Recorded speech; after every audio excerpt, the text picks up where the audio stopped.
スタンドザ・ワールドの正体は時間じゃ。時間を止めるスタンドなんザ・ワールド。 Oh, hey there. Since I have time frozen like this, let me let you in on a little secret. I like things other than gacha games. In all seriousness, consuming media is probably my favorite hobby. That includes everything from games and novels to films and animation. Stories are just kind of the best, so I wanted to take a break from talking about Hellland and share my opinions on some of my favorite things in spring 2021.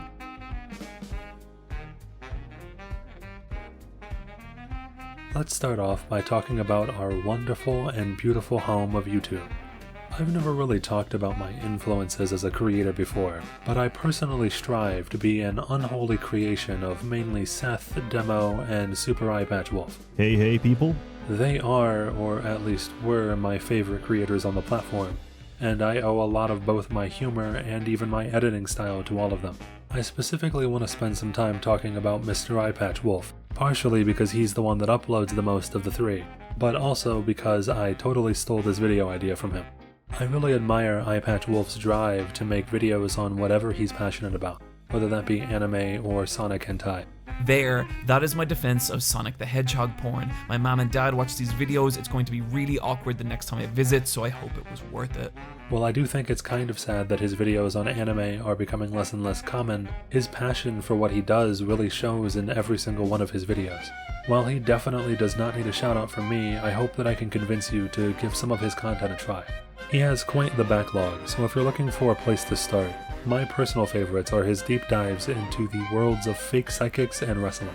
I basically didn't know anything about either of these topics going into them, and yet his coverage of them has been really interesting. And if you're looking for just anime content, his series on the state of Shonen Jump is something that I look forward to every single year.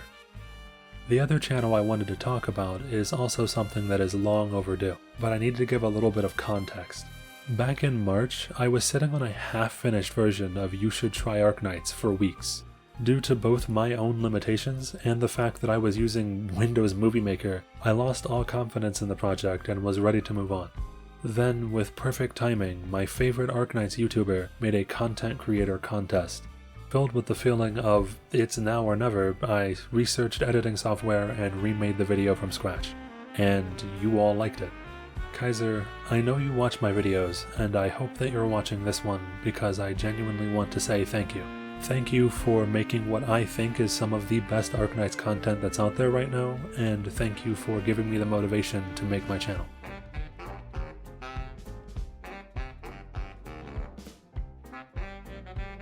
Let's move on to something a little bit more lighthearted. So that was a fucking lie. As a self-proclaimed elder weeb, I find it kind of embarrassing that I really have not watched a lot of anime this year.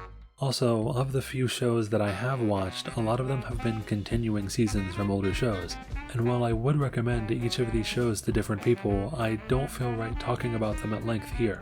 Instead, I want to give the spotlight to the over 200 chapters that I binged of Tokyo Revengers in 2 days. Of note is that I really do not consider myself a fan of battle shonen.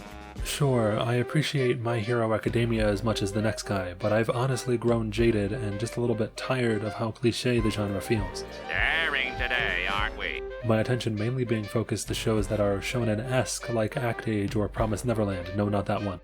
Again, I'm not saying it's bad, just me and it need to take a little bit of a break. All that being said, Tokyo Revengers is a battle shonen, and it's fantastic. Similar to something like My Hero, it doesn't throw away those old tropes and cliches, but instead uses them in a new and interesting way. For a perfect example, the main character Takemichi starts off as a weak crybaby, that literally being the name of the opening song. That's a pretty common starting place for the genre, and you would expect that after a training arc or two, he'd be ready to beat up some bullies. Throughout the whole entire series, Takemichi doesn't really ever get physically stronger. He needs to accomplish all of his goals in a short amount of time, and getting that much stronger takes years. So he's just out here doing the best he can, and if that means he literally has to get his ass beat over and over again just to stall for time, then a man's gotta do what a man's gotta do. The manga was a fun ride and had some wild twists, and so far the anime seems to be doing a good job at living up to the hype.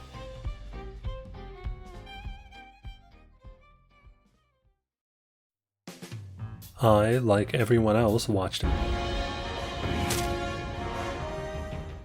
And yeah, it's good.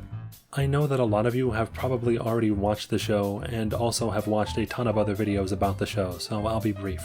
The thing I found most impressive was that Invincible manages to handle mature topics while still being at its heart a superhero show. Similar series such as The Boys or Watchmen, while great in their own right, are much more of a satire or parody of the genre as a whole. Less superhero show, more show that uses superheroes to drive home a point. While Invincible does get dark on occasion, it never really stops feeling like a Saturday morning cartoon, just with a few added side dishes of marriage problems, murder, and genocide. Oh no!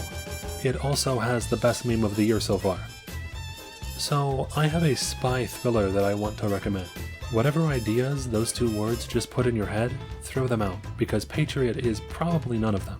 Patriot is about an American spy named John, and the show is a thriller that slowly builds up tension as it goes on. But Patriot is not interested in the flashy escapades of 007. It details the life of a man who has been working a job for over a decade and hates every second of it. A man that has been asked over and over again to do unspeakable things in the name of his country. A man that just wants a goddamn chair. They were supposed to get this place outfitted. Yeah. It would look better outfitted. Well, yeah. I'm going to fire somebody. Okay. Maybe get me a chair, too. Well, yeah. If nothing else, the series is definitely unique. Scenes are often cut suddenly or even go on much longer than expected, seemingly just to unsettle the viewer. It also frequently mixes clashing genres such as comedy and suspense. I know I'm kind of being vague here, but I think that with this show, the less you know, the better. But if you're ever in the mood for a unique, slow burn of a thriller, I highly recommend giving Patriot a look.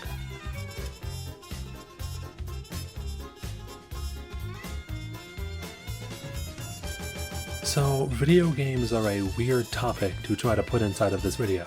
Unlike anime, I have been playing a lot of games, just not new games. I've been logging quite a few hours into Apex, Siege, Bad Game, and even Final Fantasy XIV, but it just feels weird to cover them here. That only leaves me with one new game to talk about. But oh boy, is it a good one.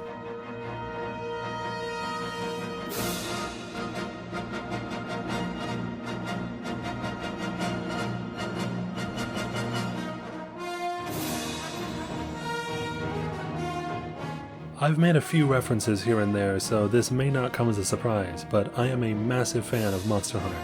The latest entry in the series, Monster Hunter Rise, has been everything I hoped it would be. For anyone who has never played Monster Hunter, I'm sorry for your loss, my thoughts and prayers go out to you. This series has been amazing and has only kept getting better with each new release. Rise continues this upwards trend by fixing almost every major issue that Monster Hunter World had. Clutch claw spamming? Gone. Infinite deco grinding? Get it out of here. Mizutsune? Back in the game, and with a new theme.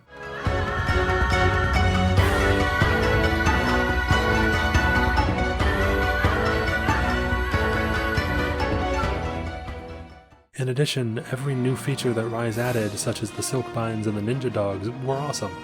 Look, I understand why some people really don't like this series. It's grindy, janky, and a little bit weird, but I personally don't think I will ever get bored of the simple pleasure of using a sword that is way too big to beat up a monster that is way too big.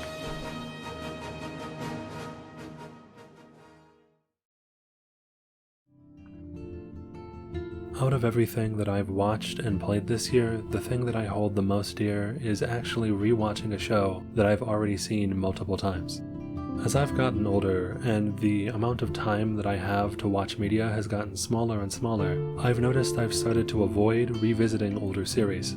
It's just hard to internally justify watching Code Geass for the 13th time when just right around the corner there could be something that I like even more. But through some chance, me and a couple of my friends sat down and watched both seasons of Spice and Wolf. The series of Spice and Wolf has always meant a lot to me in a way that's really hard to describe with words. It's actually pretty difficult for me to talk about the show and, by extension, the 20+ novels without delving into a full review. Everything from the comfy atmosphere to the wonderful interactions between Holo and a middle-aged man just trying to do his best. It all brought back a flood of nostalgia when I rewatched it. and getting to share that experience with some of my closest friends who were introduced to the series for the first time has definitely been my favorite thing this whole year. Unlike the rest of the things that I've talked about in this video, this is not just a recommendation to watch Spice and Wolf. I mean, it is. But more than that, it's a reminder to try and always do what you love. Whether that be watching anime, rolling on that next banner, or finally starting that YouTube career. I know this is cheesy and probably something you already know at heart, but it's also something that's so easy to forget as the days go by. Now, if you don't mind, I have some anime to rewatch.